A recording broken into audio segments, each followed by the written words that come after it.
Hello दोस्तों, स्वागत है आपका केटी वॉइस स्टोरीज चैनल में। दोस्तों, हमारी आज की कहानी है जलपरी।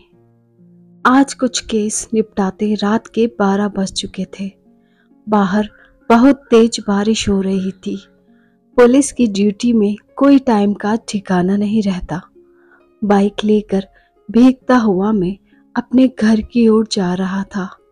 घर में अकेला ही रहता हूँ मैं, इसीलिए जाने की कोई जल्दी भी नहीं रहती। रास्ते में अचानक ही मेरी नज़र एक कमसिन लड़की पर पड़ी। वह कोई 17 साल की होगी। बारिश में बैठी ना जाने क्यों भीग रही थी और ठंड से कांप रही थी। मैं थोड़ा आगे निकल आया था, लेकिन फिर मेरी नज़र आगे 4 लोगों पर पड़ी जो बस स्टैंड में बैठे शराब पी रहे थे और उस लड़की को घूरे जा रहे थे। मुझे यह कुछ सही नहीं लगा तो मैं लड़की के पास वापस मुड़कर आ गया। उस लड़की से कहा कि इतनी रात को तुम यहाँ क्या कर रही हो? वह अपनी बड़ी बड़ी आंखों से मेरी तरफ गुड़िया की तरह देखने लगी थी। मुझे देखकर उसकी नीली आंखों में डर साफ नजर आ रहा था। मैंने उससे कहा, यहाँ पर ज्यादा देर तक रुकना ठीक नहीं है, तुम घर चली जाओ। उसने मुझे कुछ कहने के लिए अपना मुंह खोला, लेकिन फिर चुप हो गई और अपना सिर झुका लिया। उसके लंबे लंबे बाल पूरी तरीके से भीगे हुए थे और होठ से बारिश का रस टपक रहा था। लड़की काफी लंबी और गोरी थी और जिस्म बिल्कुल कमसिन। मैंने कहा, कुछ बोलती क्यों नहीं हो? चलो तुम्हारे घर में छोड़ देता हूँ। उसने सिर्फ इतना कहा, बहुत दूर है। मैंने पूछा, क्या दूर है तुम्हारा घर? उसने हाँ में सिर हिलाया। मैंने कहा, कोई बात नहीं, मैं बाइक से छोड़ दूंगा, आ जाओ बैठ जाओ। उसने कहा, समुंदर के पार है, बाइक से नहीं जा सकते। यह सुनकर मुझे बहुत बड़ा झटका सा लगा। मैंने पूछा, इस शहर में तुम्हारा कोई रिश्तेदार तो होगा ना? सहमी वह मासूम ना में सिर हिलाया उसने। उसकी मासूमियत देखकर मुझे कोई डोर उसकी ओर खींचे जा रहा था। मैंने उससे कहा, देखो रात काफी हो गई है, एक काम करो, तुम मेरे घर चलो, कल सुबह मैं तुम्हारे घर तुम्हें वापस भेजने का बंदोबस्त कर दूंगा। मेरी बात सुनकर उसने एक राहत की सांस ली और फिर मेरे साथ चलने को तैयार हो गई। मैं अपनी बाइक पर बैठाकर उसे अपने घर लेकर आ गया। घर पहुंचा और बाइक को स्टैंड कर ही रहा था कि तभी जोर से बादल गरजे। इतनी तेज आवाज हुई कि दिल दहल उठा था। वह लड़की डर के मारे मुझसे चिपक गई। एक भीगी भागी लड़की मुझसे लिपटी हुई थी। मैं मात्र 21 साल का पुलिस इंस्पेक्टर। मेरे अंदर तो ज्वालामुखी फटने लगी थी, पर मैं उस मासूम के साथ कुछ गलत नहीं करना चाहता था, या फिर चाहता था, कह नहीं सकता। मैंने उसे कसकर पकड़ लिया ताकि वह घबराए नहीं। इस भीगे मौसम में उसके जिस्म की गर्मी मेरे जिस्म की आग को बढ़ा रही थी। मेरे अंदर तेज इच्छा जाग रही थी, या फिर मेरा मन मेरे वश में नहीं था। उसे छोड़ने को दिल नहीं कर रहा था, लेकिन फिर उसे लेकर अपने घर के अंदर आ गया था। वह अपने नेन झपकाते हुए मेरे घर को देखने लगी थी, मानो घर नहीं उसका ससुराल हो। मैं मुस्कुराने लगा। मुझे हंसी आ रही थी। ना जाने क्यों यह लड़की मेरे घर में कदम रखते ही आज पहली बार मैं अंदर ही अंदर इतनी खुशी महसूस कर रहा था। मैंने जल्दी से एक टॉवल खुद ली और एक टॉवल उसे दी और कहा, अपने आप को पोंछ लो। मैं जल्दी जल्दी अपने आप को पोंछने लगा था, पर वह लड़की उस भीगी भागी हालत में गोल गोल घूमने लगी, जैसे कि उसे कोई फर्क नहीं पड़ रहा था कि वह भीगी हुई है। मैंने कहा, तुम्हें ठंड लग जाएगी। उसने कहा, नहीं लगेगी। समंदर। उसकी बात मेरी समझ से बाहर थी। यह क्या कहना चाहती हैं? समंदर? कौन से समंदर की बात कर रही हैं? मैंने सोचा, हो सकता है समंदर के किनारे इसका घर हो और उसे भीगने की आदत हो। मैंने जल्दी से अपने कपड़े चेंज कर लिए और उस लड़की को भी एक नाइट गाउन लाकर दे दिया। कहा, इसे पहन लो। पर वह लड़की गीले कपड़ों में मेरे पास आ गई। कमाल की खूबसूरत लग रही थी, पर मुझे समझ नहीं आ रहा था कि लड़की है कौन और कहां से आई है। ऐसे अजनबी लोगों को कभी शरण नहीं देनी चाहिए, पर मैं ठहरा पुलिस वाला, इसे कैसे छोड़ सकता हूं। गीले कपड़े उसके बदन में इस कदर चिपक गए थे कि उसके बदन के एक एक उभार मुझे नजर आ रहे थे और मेरे अंदर एक अजीब सा नशा छाने लगा था। मैंने दोबारा उससे कहा, यह पहन लो, पर वह चुपचाप सामने खड़ी थी। आखिर मजबूरी में मैंने ही टॉवल उठाई और उसके बदन को पोंछने लगा। उसकी सांस बहुत तेज चल रही थी। उसका गला सूखने लगा था और मेरा गला भी सूखने लगा था। उसके बालों को अच्छे से मैंने पोंछा, फिर कहा, लो यह गाउन पहन लो। पर वह कुछ भी नहीं कह रही थी, एक जगह स्थिर खड़ी थी। मैं उसकी तरफ देखने लगा और फिर कहा, ठीक है, मैं बाहर जाता हूं, तुम चेंज कर लो। लेकिन जैसे ही मैं जाने लगा, उसने मेरा हाथ पकड़ लिया। उसके नाजुक हाथ जब मेरे हाथ को छुआ तो मेरे अंदर एक करंट सा दौड़ गया। उसने कहा, मुझे छोड़कर मत जाइए, मुझे डर लगता है, आप ही मुझे कपड़े चेंज करवा दीजिए। यह सुनकर तो मेरी सांस हलक में अटक चुकी थी। फिर मैंने लड़की के गीले कपड़े को घोर किया। वह एक लाल रंग का गाउन पहनी हुई थी। ना जाने किस चीज से बना था, पर वह बिल्कुल मछली जैसी लग रही थी। मैंने अपनी आंखें बंद कर ली और उस लड़की के कपड़े चेंज करवाने लगा। मैं उसके जिस्म को यूं देखना नहीं चाहता था, वरना मैं बेकाबू हो जाता। लेकिन कपड़े चेंज करवाते वक्त उसके जिस्म को छूने लगा था, पर उसके जिस्म को छूते ही मुझे बहुत हैरत हुई। ऐसा लग रहा था उसके पूरे जिस्म में रेत है। यह महसूस करते ही मैंने अपनी आंखें खोल दी और जैसे ही उसके अनाभूषित जिस्म को देखा, मेरे होश उड़ गए थे। उसके जिस्म को देखकर मेरी आंखें फटी की फटी रह गई थी। दूध से सफेद तन में रेत के कण लगे हुए थे। मैं उस हालत में उसे बाथरूम लेकर गया और उसे अच्छे से नहलाने लगा था।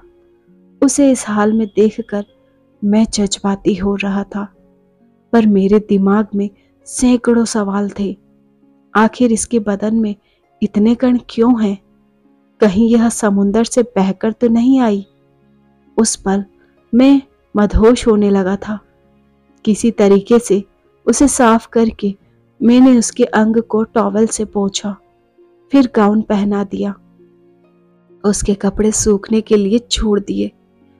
पर मुझे यह समझ नहीं आया कि आखिर यह लड़की मेरे सामने कपड़े उतारने को तैयार कैसे हो गई। मेरा दिमाग तो बिल्कुल चकरा रहा था। अपनी जिंदगी में मैंने ऐसी लड़की आज तक नहीं देखी। आखिर ऐसी लड़की मेरी जिंदगी में कैसे आ गई? कहीं मेरी जिंदगी का रुख तो नहीं बदलने वाला? कहीं यह लड़की कोई हसीन जलपरी तो नहीं जो समुंदर से निकल कर आई हो? पर इसको देखकर तो यह बहुत मासूम लग रही थी। मुझे कुछ भी समझ में नहीं आ रहा था, पर भूख जोरों की लग रही थी। मैंने पूछा, तुम्हें भूख लगी है क्या? उसने हाँ में सिर हिलाया। मैं अपने घर का बचा खाना लेकर आ गया था और हम दोनों मिलकर खाना खाने लगे। लड़की बिल्कुल खामोश थी, ना जाने क्या सोच रही थी। खाना खाने के बाद मैंने उससे पूछा, अब बताओ तुम्हारा घर कहाँ पर है? उसने कहा, दूर देश में समंदर के पार। मैंने कहा, तुम कैसे आई फिर? कोई जहाज से आई हो? उसने कहा, तैर कर। मुझे उसके किसी भी बातों पर यकीन नहीं हो रहा था। उस लड़की को कोई दिमागी बीमारी तो नहीं? दूर देश से तैर कर इतना दूर कैसे आ सकती है? और भला क्यों आई है? मैंने पूछा, तुम अपना घर छोड़कर इतनी दूर फिर क्यों आ गई? उसने कहा, मेरे पापा ने मेरी शादी तय कर दी थी, पर मैं दुनिया देखना चाहती थी, इसलिए तैरती हुई इतनी दूर आ गई। मैंने कहा, तुम्हें पता है तुम्हारा घर कहाँ पर है? जगह का नाम क्या है? उसने हाँ में सिर हिलाया, फिर अपनी उंगली समुंदर की ओर करके इशारा करने लगी। मुझे कुछ भी समझ में नहीं आ रहा था। इस लड़की ने अपना हाथ मेरे हाथों के ऊपर रख दिया और मेरे एकदम करीब आ गई। मुझसे इस कदर चिपक गई कि हमारे बीच की सारी दूरियां नज़दीकियों में बदल गई। मैं सब कुछ भूलकर उस पल में ढलने लगा था। इस अजनबी लड़की जो कि ना जाने किस समुंदर के उस पार के देश से तैर कर यहाँ तक आई थी, मैं पूरे तरीके से उसे पाने को मचलने लगा था। ऐसी लड़की को पालूं तो मैं भी सबसे अलग बन जाऊंगा, लेकिन मैं पहल नहीं करना चाहता था। उस लड़की ने अपना सिर मेरे कंधों पर रख दिया और मैं उसके बालों को सहलाने लगा था, जो कि अभी भी आधे गीले थे। अचानक वह लड़की उठकर मेरे सामने आ गई और मेरे होठों पर अपने होठ रख दिए। जब मैं एक गहरे चुंबन में डूब गया, उसके होठों से मुझे समुंदर की खुशबू आने लगी। अब मैं उसे बेतहाशा चूमने लगा था, पर उसके बदन से समुंदर की खुशबू आ रही थी। पर मैंने तो उसे अच्छे से नहलाया था। फिर ऐसा क्यों? आखिर कौन है यह लड़की? कहीं कोई जलपरी तो नहीं जिससे मैं यूं इस कदर दिल लगा बैठा हूं? इस लड़की ने अपना गाउन उतार दिया और वह जादूगरनी का खुमार इस कदर छाया कि मैं उस पल सब भुलाकर उसे अपने तड़पते और प्यासे जिस्म के अंदर ले लिया। उससे मोहब्बत करने लगा जब तक मेरे अंदर की आग ठंडी नहीं हो गई। शायद पूरी रात। जब आँख खुली तो दोपहर के 12 बज गए थे। वह लड़की उठकर मेरे सामने बैठी हुई थी और एक कॉपी पेन लेकर शायद अपने गांव का कोई चित्र बनाकर मुझे दिखा रही थी। मैंने मानचित्र को गौर से देखा और कहा, इतना दूर जाने के लिए तो नाव की जरूरत पड़ेगी। मैं तुम्हारी तरह तैर नहीं सकता।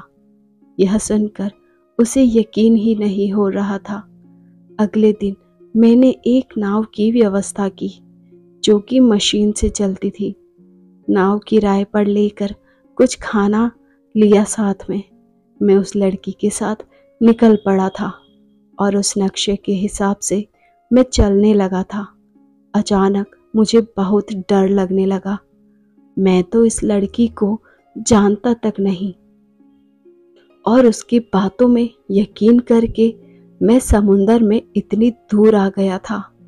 मुझे तो तैरना भी नहीं आता। यह सोचकर मेरा दिल कांप उठा। मेरे चेहरे का रंग उड़ गया था। काफी दूर जाने के बाद ना जाने हमारी बोट किसी सिरे से टकराई और उलट गई और मैं समुंदर की गहराई में डूब गया। फिर मुझे कुछ भी याद नहीं रहा। जब मुझे होश आया तो मैं एक टापू में था और लड़की मेरे सामने बैठी हुई थी। शायद लड़की मुझे यहाँ लेकर आई होगी या फिर हो सकता है मैं मर गया हूँ। पर उस लड़की ने मुझे हाथ लगाया तो मुझे लगा शायद मैं जिंदा हूँ। मैंने उससे कहा, हम कहाँ हैं? उसने कहा, मेरे घर में। यह टापू उसका घर है। यह लड़की मुझे अपने टापू तक लेकर आ गई। वह मुझे लेकर एक गांव में आ गई जहां 20-25 घर बने हुए थे।